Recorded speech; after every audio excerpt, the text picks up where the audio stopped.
Okay, so apologies for that. Apparently, there was an automatic intro set up that I didn't realize, and it was for a completely different show.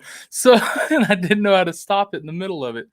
So, yeah, we'll make sure to get that fixed for next week. But welcome to Fantasy Wall Street. I'm Kyle with Boom Bust. We got Tony over here with Quick Hits. Tony, how are you doing tonight, buddy?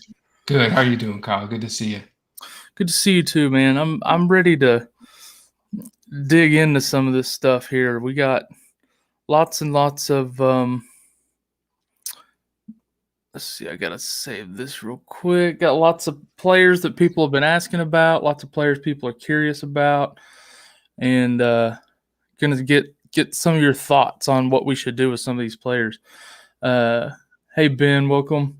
Ben from Shot Callers is over here in the chat. Hey Ben. Good to have you. Hashtag Yeah, so we're gonna be getting into what we're calling Fantasy Wall Street. Is that the name here? Fantasy Wall Street. That is correct. We're going through stocks on various players to buy, sell, and hold. And I will tell you this: I've been doing fantasy. I think my first fantasy season, I had Drew Bledsoe as my quarterback. That was the year, and not when he was with the Cowboys, right? And Brady took over. No, he was with the Pats. And Marshall Faulk, and I had Eddie George as my running back. So I've been doing this for a long time. And I just want to say that this really, I think, is where leagues are won and lost. The draft really sets you up. And certainly you can lose your league in the draft. But it's hard to win the league at your draft. You know, it's really done through playing your waivers, picking up key guys in free agency, and really learning the master the craft of trading. It's a big part of fantasy, and it will win or lose you leagues. Absolutely. And I tend to be a bit of a waiver fiend. I play waivers quite a bit in my leagues, but I love to trade. I love a good trade negotiation.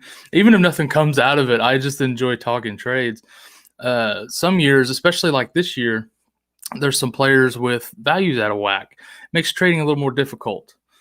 So that's when a show like this comes in handy for people kind of helping evaluate some guys that you're not necessarily sure about. Well, I think the general rule of thumb, what you're really trying to do, you want to be a contrarian when it comes to fantasy, depending on what the numbers tell you. And you want to sell high, you want to buy low, you want to know when to hold players to maximize their value and potential on your team. And so I don't know if you want to just jump right into it here, but I do have a list of players that I've got on my buy list, on my sell list, and other players I have on my hold list. I don't know where you want to start. We can start with our buy category. Well, instead of going by category, let's go by player, maybe. And let's do our buys. I think it's going to be easier if we just if I can run through the buys and then move on to sells as opposed to player. Okay, well, let's start with your first one here. Let's talk about Calvin Ridley. Yeah, Calvin Ridley, I think, is probably my number one buy low target. He was expected to be an elite option this year, and while his numbers have been solid, he hasn't necessarily delivered on some of his expectations. However, if we look at his numbers, the target share that this guy has been massive. He's averaging 11 targets per game through the first 4 weeks. Which is tremendous. That's a tremendous target share in that offense. I know they've been a little bit out of sync here in the early going. They did look much better Sunday. They were playing the Jets. And, of course, Calvin Ridley. In London. In London. And Calvin Ridley did miss that game. So I think – this might be your last opportunity to buy Ridley, to get him low. He's an elite talent. That hasn't changed. And he's going to continue this trend of really dominating that market share, that target share in Atlanta. That passing offense really does kind of revolve around Ridley. Ridley is the one that makes it work. Additionally, Atlanta has one of the worst defenses in the league. Their running game has been out of sorts. Mike Davis has not looked good. And so I really do expect them to continue to be in shootouts throughout the course of the remainder of this year. They're going to need to pass, and they're going to need to pass often. And so this is all tremendous news for Ridley, who has that massive target share in this offense. Again, averaging 11 per game. This really, I think, on this bye week, this is the time to buy Ridley. Buy him low, and I'm trying to get as much stock in Ridley as I can. Yeah, I totally agree with that. He's, I mean, his numbers, like you say, maybe not quite as lofty as people were expecting when they drafted him. I mean, he shot up when Julio got traded. He shot up draft boards in the top 5 receivers. I really think you'll start seeing those numbers start to produce a little bit here going forward. So, yeah, if you can get a hold of him now, go ahead. Another guy that's kind of in that same boat and is next on your list is A.J. Brown. Yeah, A.J. Brown is another guy. Kind of loved coming into the season. There was some uncertainty with him paired up with Julio. But this is another guy. This might be, I think, your final opportunity to buy low on Brown. Elite receiver. He looked great on Sunday. Tennessee did in fact, and they admitted after, they had him on a pitch count. He ran a limited number of snaps, but he did run 24 routes on 27 drop back, and he had 6 targets on 22 pass attempts. So that's almost a 30% target share in that offense, which are, I mean, these are elite numbers. These are setting him up really to kind of move back into that elite category. Strong numbers. I'm looking for A.J. Brown to resume his wide receiver 1 status. And there's another guy like Ridley. If you don't buy him now, it's going to be too late. You have owners who are somewhat panicked on him, who maybe are frustrated and ready to move past with this hamstring injury that he dealt with the past few weeks. But these numbers on a limited number of routes on Sunday are very, very promising for him. I know that Tennessee like to pound the rock with Henry, but A.J. Brown has a significant role in this passing game, so look for him to get back on track soon. Yeah, I mean, like you said, he was on a pitch count, but as far as anybody knows, he came out of it healthy. He's going to be fine. If you're going to get him, you have to get him this week before a potential shootout with Buffalo.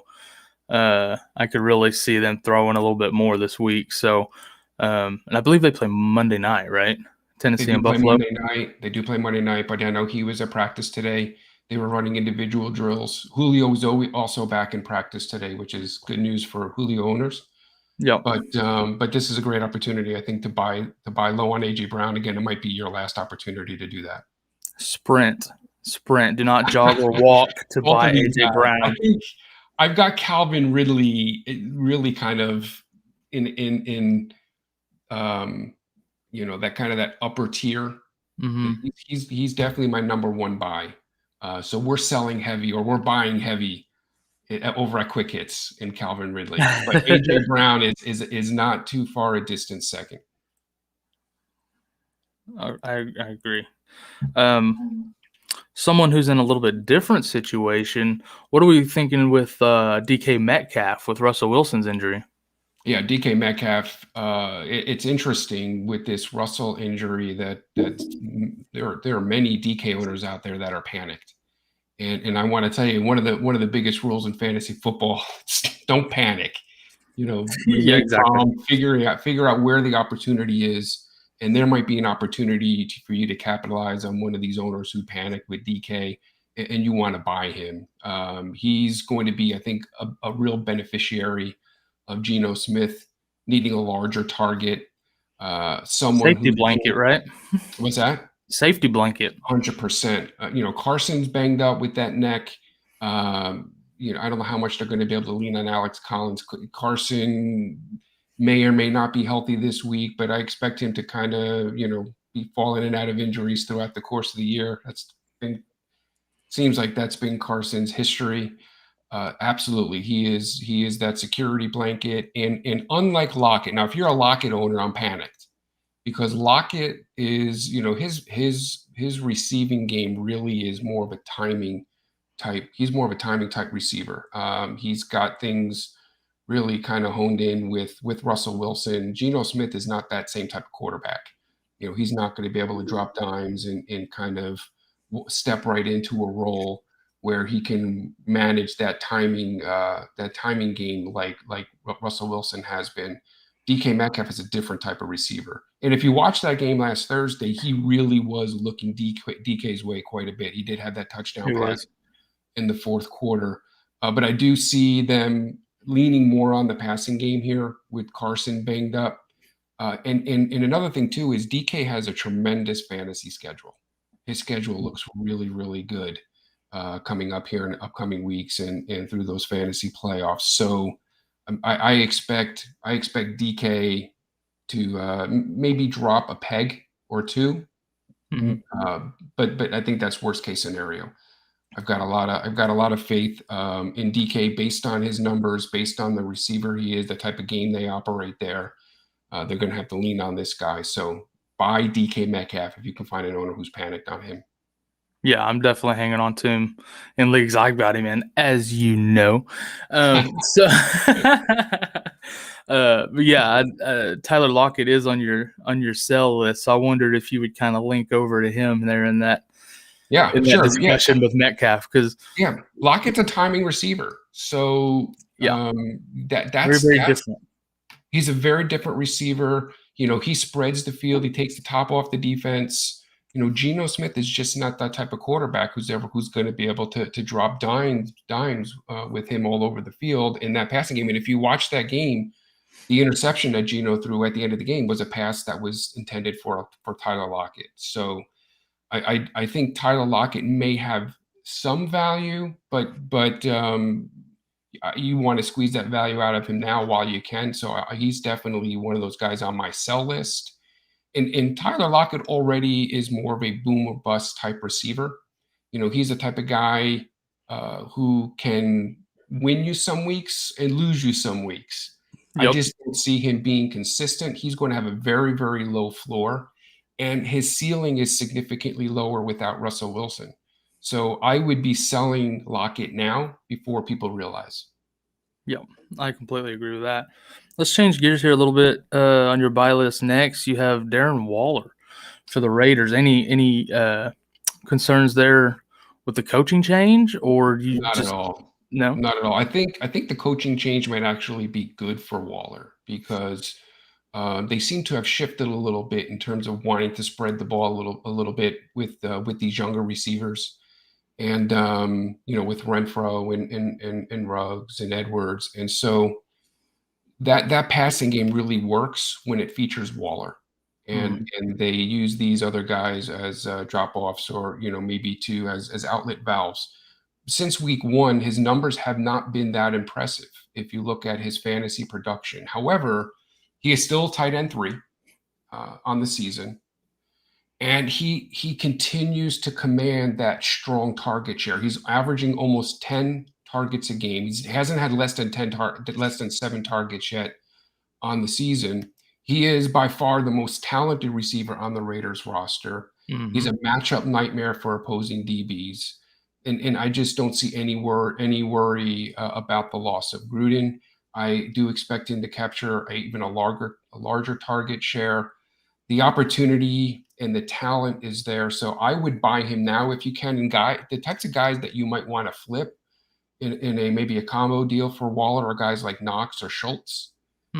Sell high on those guys and see if you can land a Darren Waller. Darren Waller is one of the maybe one of 2 tight ends that has the opportunity or the chance to finish as tight end 1 every week.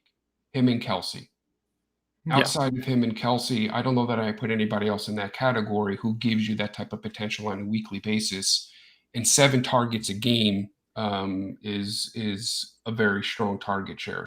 But I do see that increasing. Yeah, like you say, that talent definitely isn't going anywhere.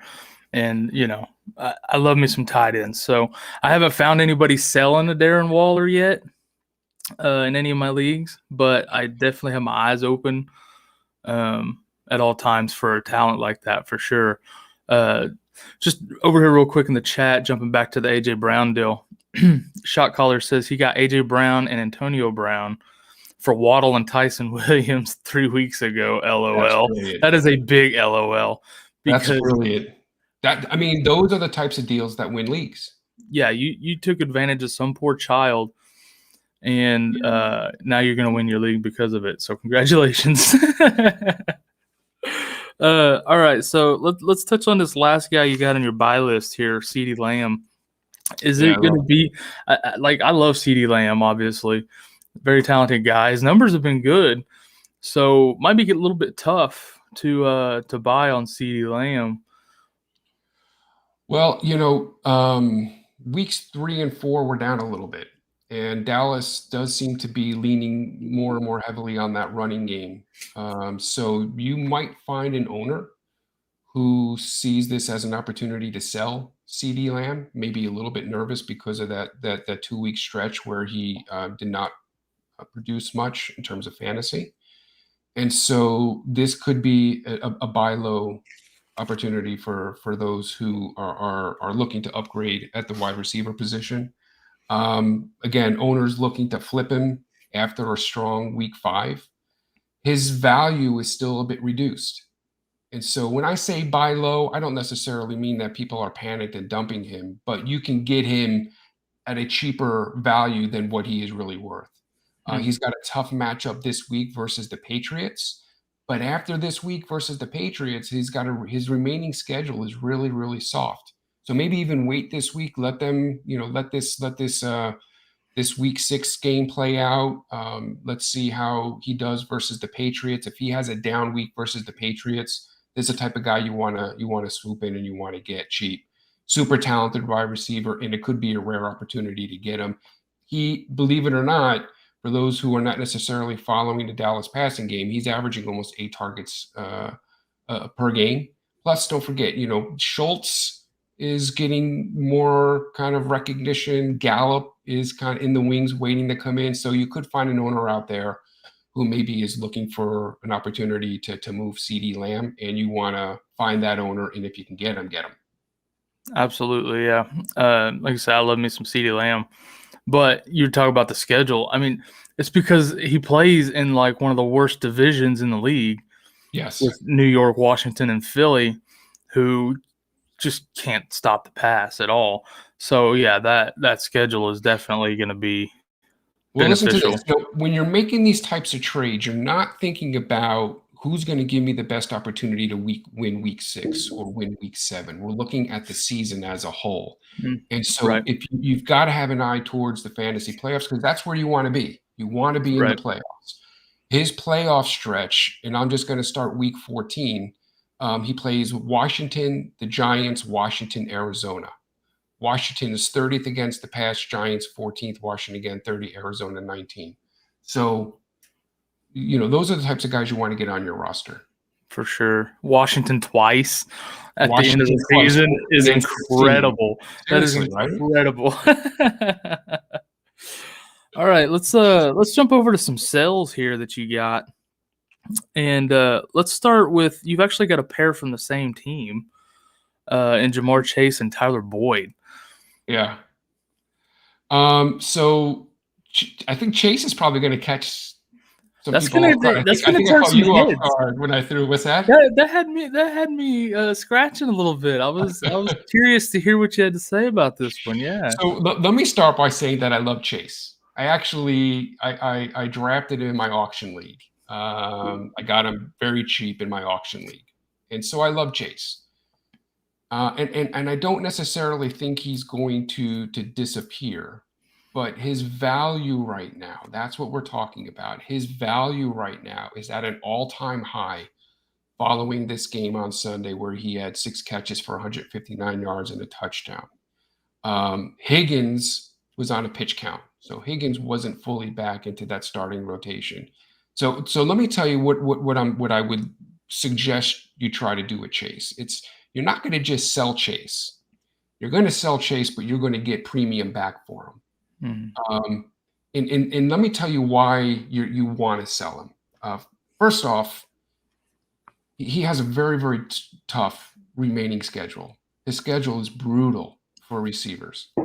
And for him to continue this trend that he's on, he has to keep up this unsustainable touchdown rate. He's 25% touchdown rate, which is really unheard of in fantasy. It's just the statistics don't support him maintaining that touchdown percentage. He would also have to see an uptick in his target share, which he did see while Higgins was out, but I don't see that continuing with Higgins back. Mixon's going to move back. Mixon's going to get healthy. He's going to get incorporated more into that offense. And I just don't expect Jamar Chase to maintain this level of production. So I know we're bucking the trend a little bit, but you've got to be playing the odds in fantasy, and you want to move him if you can move him only for top value. You're not just going to sell the guy. Right. You want to get great return. So if you can get back an elite receiver by moving a Jamar Chase, and Ridley is a perfect example. If you can get a Ridley, if you can get a Diggs, if you can get someone of that talent for a Jamar Chase, then I think you've got to really seriously consider the opportunity to do that. Yeah, and it's important to put that into perspective for people too. Like, you're not, just because we're saying sell doesn't mean, oh my God, get rid of them because they're going to be horrible. It's just like, if you can capitalize on an inflated value, an overinflated value, why not? For someone like you said, Ridley, AJ Brown, DK Metcalf, any of those guys, if you can go and get them from a panicky owner for someone who's going to see Jamar Chase's numbers and go, oh my God, yeah. So, it is important to put that into context. You've got to get the proper return. You're not gonna flip Jamar Chase just because you think you're getting, you're selling him at an all-time high. You're selling him at an all-time high to get a premium return. Right. And then Tyler Boyd, on the other hand. Yeah, Tyler Boyd, where he ran 38 routes last week. He had 5 targets, and Higgins wasn't even fully back yet. So I just don't expect Tyler Boyd to be trustworthy in this offense. He doesn't seem to be demanding that target share. And if you can sell him and you can get something of value back, again, very, very low floor, and he has a low ceiling. This offense is really looking like the Chase and Higgins show. You've got 1A and 1B.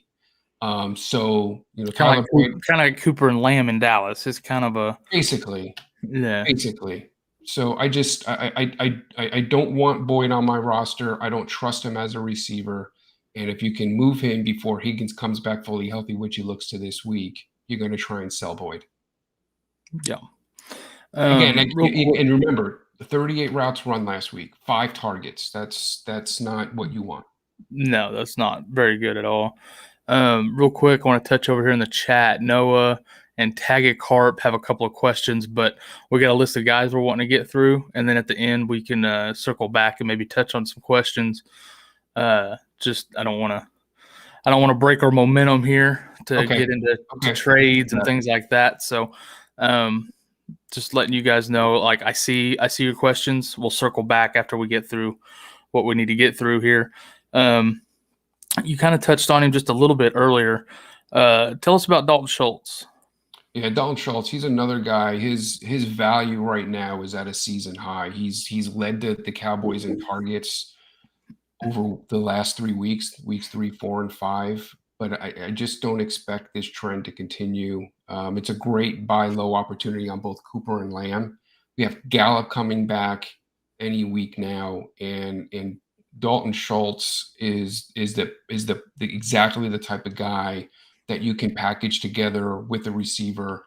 Maybe one of the guys that we even talk about tonight, and upgrade at that position. So I'll give you an example. I kind of mentioned my auction league. So I made a big move. I did this last week. I actually did it at the end of last week. And we're going to get to another guy here who's on this list, and we'll talk about him a little bit. Mm-hmm. But I moved Jamar Chase, Cordarrelle Patterson, and Dalton Schultz. So I traded those 3 guys. All 3 on your list. And what's that? All 3 on the list. All 3 of the guys on my list. Sure. I don't just, I practice what I preach. Yeah. Exactly. But I flipped them for Calvin Ridley and Darren Waller. So I took, which is incredible. Yeah, that's an incredible trade. So this is it was in the short term, it wasn't the best thing. Calvin Ridley missed Sunday's game against the Jets, which is partly why I was able to get him. Mm-hmm. I had an owner who didn't have a healthy receiver, and needed guys to play and put on his roster. He felt comfortable enough with me, including Schultz. So I flipped Schultz, Chase, and Patterson, and I picked up Darren Waller and Calvin Ridley. So that to me is a no-brainer deal. That's exactly the type of trade you want to make to set yourself up for the season to to win that championship. So Dalton Schultz is that type of player. I think his numbers have been pretty strong the past 3 weeks. I don't expect those numbers to continue, and his value is at an all-time high. So you can maybe flip him and upgrade at that tight end position, or include him with the Jamar Chase or Patterson, and get someone more on that elite level. Right.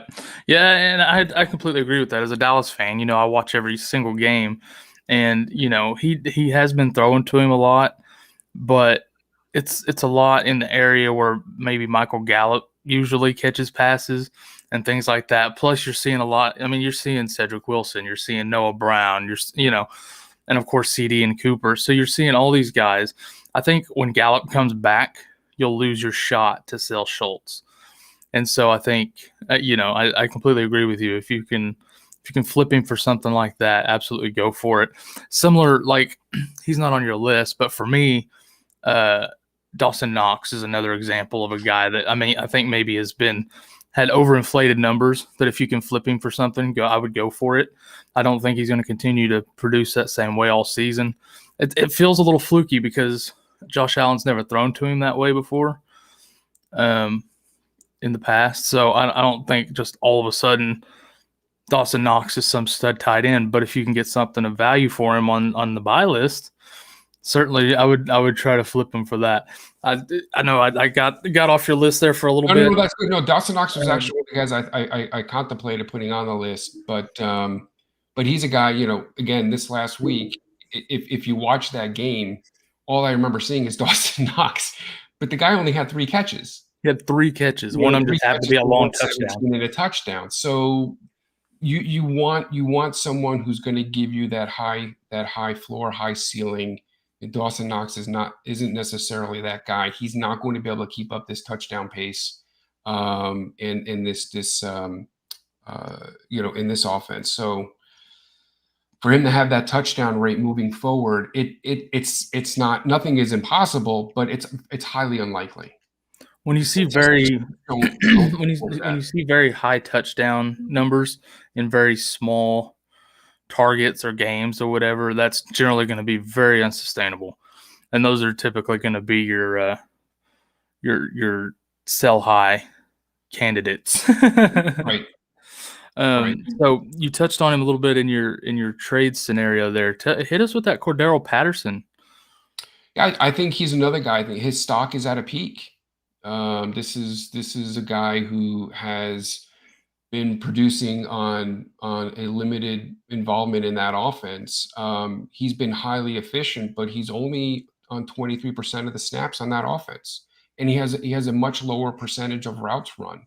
So I just don't think, based on those statistics, based on those numbers, I don't expect that trend to continue with that type of usage. And with Ridley due back after the bye, Pitt seems to be starting to hit a little bit of a stride. I do expect Patterson's stock to drop, and he's the perfect match in a deal for Ridley.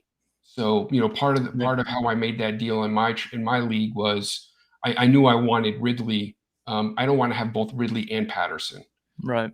So I knew that if I included Patterson in that deal, I'd be more likely to get Ridley, and of course that was enough to get the trade done. But 20% of snaps and just a low percentage of routes run. He's been highly efficient. It's not that I don't like Patterson. I just don't think it can continue based on what we know in fantasy and how some of these trends will run at different parts of the season. So he to me is a sell high. I don't know that his value will ever be any higher than it is now. Yeah, I agree.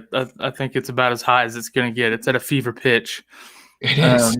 I mean, one nice thing I will say about Patterson, depending on your league, is if he's dual eligible, that does give you some comfort during these bye weeks, having a guy that you can move from running back to receiver and plug True. in.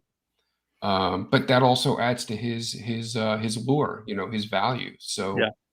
It helps his trade value even more. So, yeah, yeah, we're not definitely. talking about giving these guys away. We're talking about Yeah, using these guys to improve your team for the long term. right. Exactly. Um, the last guy you got on your sell list here, I actually completely agree with, unfortunately, even though I drafted him in a few leagues thinking, oh, man, give me this guy, Trey Sermon and a Yeah. Shanahan offense. Yeah, please. And then he's come out and completely crapped the bed. He's not Yeah. Elijah Mitchell has completely taken over that offense. So tell us a little bit more about Trey Sermon there. Yeah, well, basically, I threw Sermon on here because I see, some of the trade interactions, some of the trades taking place, and he seems to be a guy that people are still interested in. Which is Um, confusing because to which is me, I'm thinking confusing to I'm not going to me. be able to sell this guy. I'm going to have to drop him if I want to get rid of him. Yeah, I don't get it. I think he has lost, for me, he's lost any value that he had. Maybe a little dynasty value. He does But carry, no, even absolutely. No, I mean, that's a good point. He does carry dynasty value, no doubt about that. So I would be careful. We're talking about redraft. yeah, In dynasty, maybe we can consider him as a hold, but if you can get someone to take the bait on him, I use him as a throw-in. yeah. Give you Trey Sermon, but I feel like he's for Trey Sermon, it is important to make that distinction. Like for dynasty, you definitely want to give him some time because absolutely. the talent's there. It's almost like he's just not picking up that offense very quickly or something. I don't know what's going on, but the Well, let me talent just is tell you, there. he's We got a saw it at OU. We saw it at Ohio State. Like he's got the skills. So maybe yes. getting some time in dynasty. But if you got him in redraft, do what you And let me can. just say this: he's on a bye this week. He comes out in week 7, 8, and 9 against Indianapolis, Chicago, and Arizona, who are all top 10 teams against the run. They're three of the stingiest defenses against fantasy running backs. So, you're not going to be able to sell him then. This If is you don't probably sell your him last now, you're opportunity, stuck. or he is borderline droppable for me. Yes, Yeah, me 100%. too. Um, yeah, I mean, if you don't sell him now, you're not going to be able to, Yeah, and until the playoffs, and then it's too late, right? Um, so let's change gears here a little bit and head over to your hold list. sure. There's some guys on here that are kind of interesting, but we'll start. Actually, I'm going to jump down a little bit. I'm going to start with Yeah, Allen Robinson because yeah. this guy has been so polarizing amongst viewers, amongst me and my leagues. Like nobody knows what to do with this guy. So what are you thinking with Allen Robinson? Yeah, so I think based on how he was drafted, um, you're never going to get any value out of A-Rob now. His value is at It's in the toilet. probably low for the season. It's completely in the toilet. So what's that? It's completely in the toilet. It's completely in the toilet. But he has a pretty decent schedule coming up here. He's got Green Bay, he's got Tampa, which has been surprisingly good for fantasy receivers, San Francisco, and Pittsburgh, who also has been surprisingly good against fantasy receivers. And if you've got him after drafting, after investing that draft stock in him, you just can't let him go yet. You've got to hold him through the next 4 weeks. Give this offense a chance to turn things around a little bit. Allen Robinson hasn't lost talent. The talent is still there. He has not commanded that target share that we're used to seeing him get. So that certainly is a little bit concerning. I'm not saying I'm not concerned about Allen Robinson. I'm just Right. saying don't sell him because you're not going to get anything out of him. You're not buying the guy. I'm not buying Allen Robinson because I don't trust him yet in the offense. But if you own him, hold him. Don't drop him. He isn't droppable to me yet. You've got to just give this another 3 or 4 weeks before you drop the guy. Okay. Yeah, I mean, I'm there with you for the most part. I did drop him in one of my leagues. It's a forced roster league. We have limits. And so I dropped him. Who did I drop him for? I don't remember who I dropped him for right now off the top of my head. but we're limited how many receivers and running backs we can carry on our rosters, and I did drop him there. But if you can afford the roster spot, I think it is smart to at least wait it out a little bit. But I'm Kyle, as someone who had him in so many leagues, I feel like I'm just so disappointed in him. Yeah. That it's hard. It's hard to hold somebody like that. It is. I know. I'm not telling you to hold Odell Beckham. You know what I mean? I'm telling you to hold a guy who we know is a proven talent. Right. Who, and not that Odell isn't a talent. I don't mean to say that, but we know coming into the season, we expected this guy to be a top 10, top 12 receiver. Right. That hasn't changed. We've got a new quarterback here in Fields, and the offense has just been out of sorts because of his prior production and what we know he can do and the talent that he possesses. I think you drop him and you might be making a big mistake, especially as we kind of move on into the season, because after his bye in week 12, he has a bye in week 10, weeks 11 and 12, he has a couple difficult matchups, but then after that, his schedule looks pretty good. He plays Seattle in week 16. Be nice if you get the A-Rob back in time for the fantasy playoffs. So just sit on him. Just hold him is all I'm saying. If he starts turning it around in time for that, you're in good shape. Like you say, people invested so much in him. Yeah, you don't want to be one of those guys if he turns it around here and then you're kicking yourself, that I can't believe I dropped this guy. Yeah, but I needed somebody in that one league to play. So I feel like forced rosters is a little bit different. Yeah, but, no, I get it. But I'm in forced rosters myself, so I know what that's like. Yeah, that can be tough, man. There's some tough decisions that have to be made sometimes. 100%. So the next guy on here is actually Kadarius Tony. So let's talk about him a little bit. Versus, I mean, you got him as a hold. Obviously, Shepard and I don't know if Shepard and Slayton are coming back this week or not. But I know they're back. I think they're back in limited practice, so I'm not sure if they're coming back. But at some point, we expect them back. So right. So you got him as a hold. What are you expecting from Kadarius Toney going forward? So I've seen Kadarius Toney on a bunch of sell lists, sell high on Kadarius Toney. I know we all know he blew up on Sunday, and so certainly it could be a potential sell high spot for Toney. But if I own him, if you own him, I wouldn't sell him. I wouldn't sell him now. I know, Shepard and Slayton, they're coming back. They've still been banged up. They haven't been able to stay healthy. Galladay is injured. Barkley is banged up. This guy, he's been targeted on almost 55% of his routes. He's averaging 11 targets a game over weeks 4 and 5, which is a very strong target share. And he just looks the part. I mean, the kid is he looked very good. He looked very good Sunday. He's the kid's special. You can tell he's special. They are. I mean, over the past couple weeks, they have demonstrated a real trust in him. He's demanding that target share. He's getting targeted not only 11 over 4 and 5, but again that 55% of his routes. So I'm not quite ready to sell him yet. I don't know that we've seen his peak value, and I don't know that I really want to let go of this guy, especially with that wide receiver room and kind of all out of sorts. So he's a guy that if I've got him, I'm holding him right now. Again, he's a hold. So not only does that mean we're not selling, it also means we're not necessarily going out and buying him. Right. I'm not buying Toney right now. Just if I've got him, I'm holding him. Right. I mean, he's one of those guys you grab on waivers and just kind of hope it pays off for you over the course of the season. Yeah. If he hits beyond this one game, that's the kind of pickup that helps you win your league. 100%. Well, again, the share is there, but it'll be interesting. I'm excited to see what this kid does.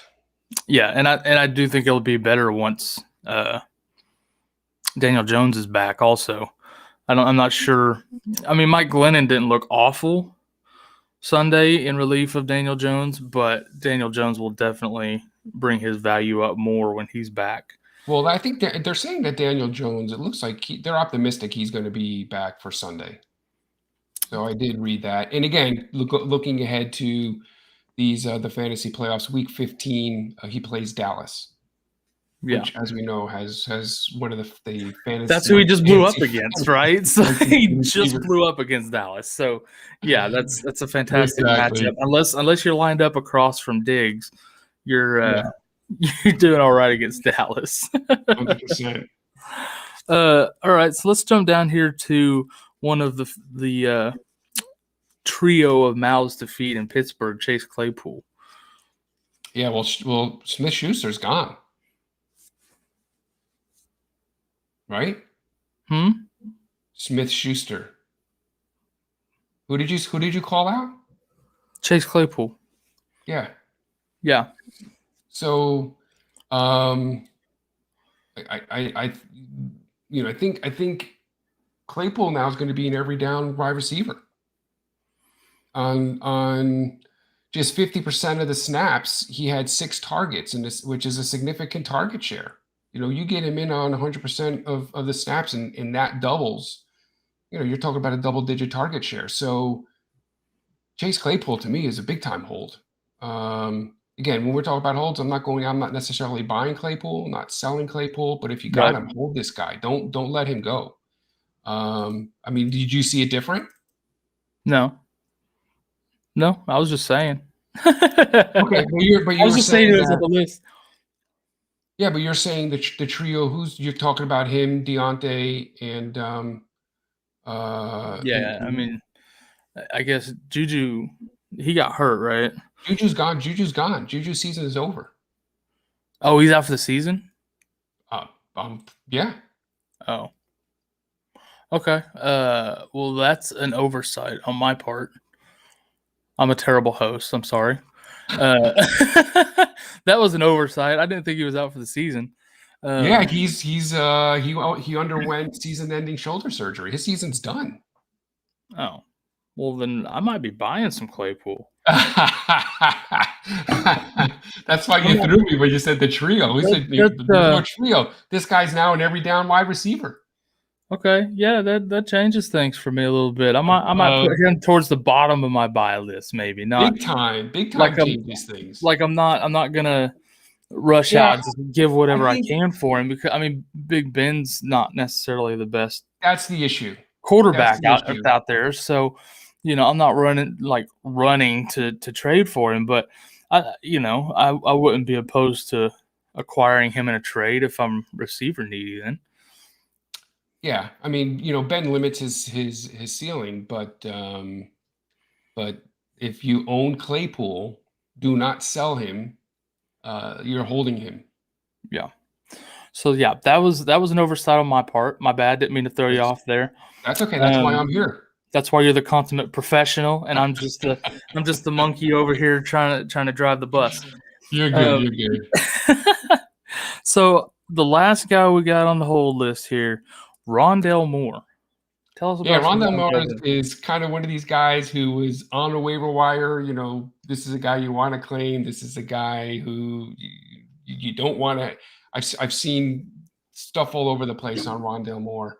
But I'll tell you something else in case you did not know this. Max Williams is out for the season. Did you know that? The tight end. I did know that one. I did know that one. Yes, so, I'm with it on that one. So on Sunday, Rondell Moore, for the first time, he ran more routes than Christian Kirk. He ran 20 routes on Murray's 34 dropbacks. So that's 60% of his dropbacks. Moore was out there running routes. So his stock seems to be trending upwards. Guy has tremendous talent. I was gonna say the kid's super talented. A great offense. You've got Kyler Murray throwing the football there, and so he's a great hold right now. Again, I'm not necessarily rushing out to buy Rondale Moore, but I'm certainly not selling him either. So I'd pick him up on waivers if he's there, though.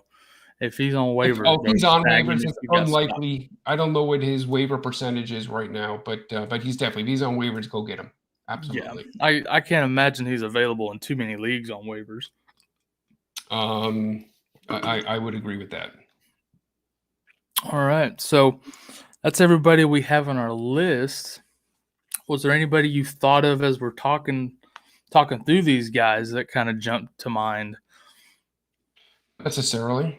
Nobody that I can think of. I gave it some thought earlier today. What about you? Anybody that I left out that you want to hit? No, the only one was Dawson Knox, so we already kind of talked about him. You want to circle back over here to the chat and hit these few questions we got real quick before we call it a night? Might as well, right? Sure.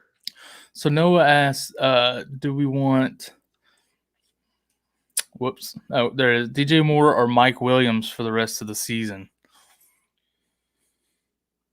Wow. I'm assuming, again, we're assuming it's PPR. I would assume it's PPR. I'd say probably 95% of people play PPR. Yeah. That's a tough one. It's close. I mean, flip a coin on that one. It's tough. Yeah, that's a tough one. I don't really know offhand what their schedules look like down the stretch. I would probably give the slight nod to DJ Moore.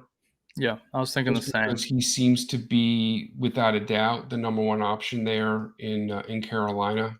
He's getting tons of looks, tremendous target share, and I don't expect that to change. So not that Mike Williams is a slouch by any means. He's right there, neck and neck with DJ Moore. So slight nod to DJ Moore. Yeah, I completely agree with that for the exact same reason. I think it's just DJ Moore's kind of more guaranteed for passes that kind of funnel through him, whereas Mike Williams still has Keenan Allen. There's the number one. So do what? Eckler. And Eckler, yeah. So I think I would give the slight edge to DJ Moore there as well. Yeah, I don't see. I mean, we do have CMC coming back in Carolina, but I think that probably will help more rather than hurt him. And so. Also, Jared Cook seems to be getting more incorporated with that passing game as well. So a lot of people catching passes for the Chargers right now. That's for sure. Okay, so Cart Pierce says, how to trade Sanders for Diggs. I'm assuming we're talking about. I'm assuming Miles Sanders. Miles Sanders. Maybe he's thinking Emmanuel Sanders. He'd have a better shot trading Emmanuel Sanders for Diggs. No, he's got Gaskins Sanders, so that it looks like he's got Sanders in his running back list.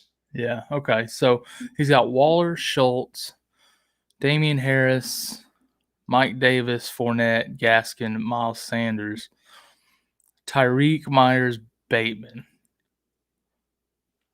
He's got Sanders. He's got Sanders, Lockett, Hawkinson, Jamal Williams, Samuel. I'm confused. I think we're missing some information there. I don't feel like we have everything because I don't see Diggs in there anywhere. I see Sanders on both lists for both teams, so I'm a little confused by the question. I'm sorry. We can't answer your question. If you're still here and want to clarify that for us. The only thing is maybe he's talking about Emmanuel Sanders. If he's talking about Emmanuel Sanders, I don't know how you move Sanders for Diggs. Sometimes trades just are not possible. Yeah, I don't think you're going to be able to do that. I don't see anybody moving Diggs for either Sanders, honestly. With Hawkinson, it's unlikely he's going to want anything from you at the tight end position. Giving him Sanders, I don't know how you're going to help his roster. We need some clarification there on that question. Sorry. Yeah. Sorry, Carp. Let's see what we got. Is Damian Williams and Sutton enough to trade for A.J. Brown half PPR? It could be. It could be. It very well could be. Sutton's been playing very well with Jerry Jeudy out. I think he'll still play well when Jeudy comes back. But especially if the guy needs a running back, I would definitely give that a shot. Yeah. Guys, I'm telling you, there are many owners out there who are really frustrated with A.J. Brown and just want to get him off their roster. So that might be enough 100%. to get it done. If you can get A.J. Brown for Damian Williams and Sutton, you pull the trigger on that. Yeah, if you can do that, go for it. I don't even need to see the rest of the rosters to kind of know that that's a good trade for you. Yeah, in a vacuum, that's an absolutely killer trade. So we got Philly Mike over here. Just got into a deep 12-man full PPR draft. Okay, I got Justin Herbert, Nick Chubb, Mike Williams, CeeDee Lamb, Mike Evans, Noah Fant in the Bills D. I got Murray, Tyson, Singletary, Myers, AJ Green. I need a RB2. Who should I trade? I offered Lamb and Evans and no go. I love my wide receivers. Solid RB1 with Chubb. So I guess with those receivers, he's wanting to know who he should target in a trade for a RB2. Mike Williams, Lamb, and Evans. And then he's also got Jacoby Myers on his bench. Yeah. So, honestly, I'd probably stick with Lamb and Evans. I'd try to flip Williams into an elite running back. Yeah, I mean, I think, Lamb and Evans are probably pretty close in terms of value, Philly Mike. I think maybe the type of guy you could expect to get for one of those receivers. I'm just looking at a list here.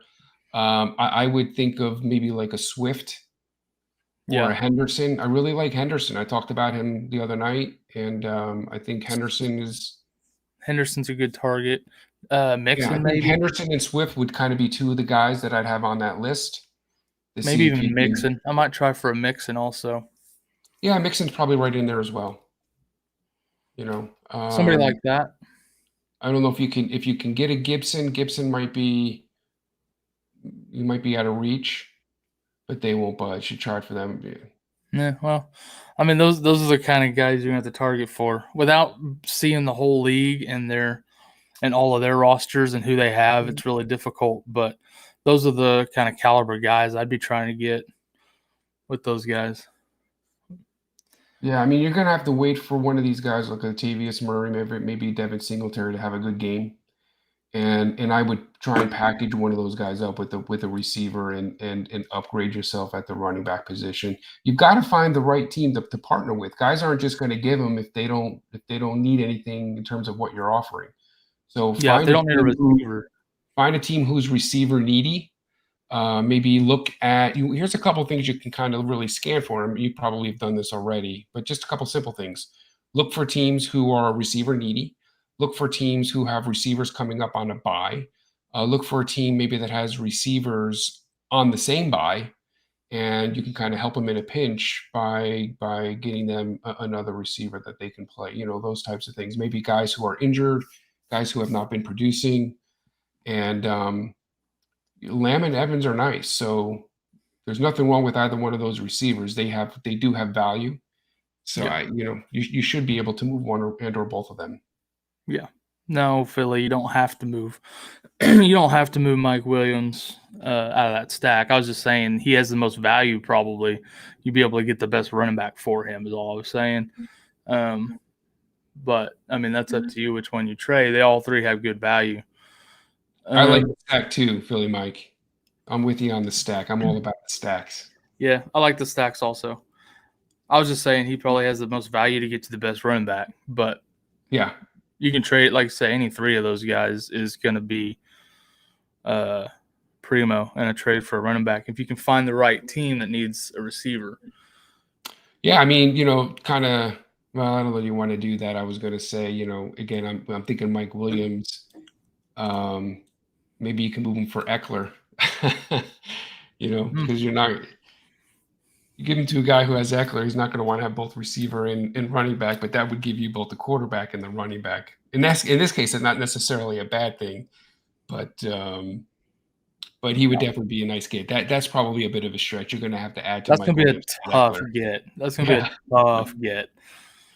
But if you can pull that off, you're a legend. Okay, yeah. He says Carp said I have Emmanuel Sanders and he has Miles. Okay. Lockett, Hogginson, Jamar, Curtis Samuel, and Diggs. I still don't see a way to trade Emmanuel Sanders and get Diggs. Let me scroll back up here, though. I can't remember. Yeah. He's got Waller and Schultz, which that guy doesn't need because he's got Hawkinson.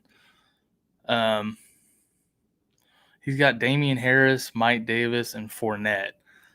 The only thing I can figure is maybe if you put Sanders with Fournette. Yeah, I'm thinking more. It looks like I don't know how he feels about Lockett. So if he's concerned about Lockett, and here's another thing too is I don't know what your rosters look. This is assuming that you're starting 2 receivers, 2 running backs, and a flex. So I'm just trying to figure out who he's putting into who he's starting each week. Certainly Miles Sanders is not really startable any longer. So what if you can give up 2? Because you're going to be starting Tyreek and Diggs. And so maybe a Jacoby Myers. I was going to say, yeah, he does have Myers. So maybe you put Sanders, Myers, and I don't know, man.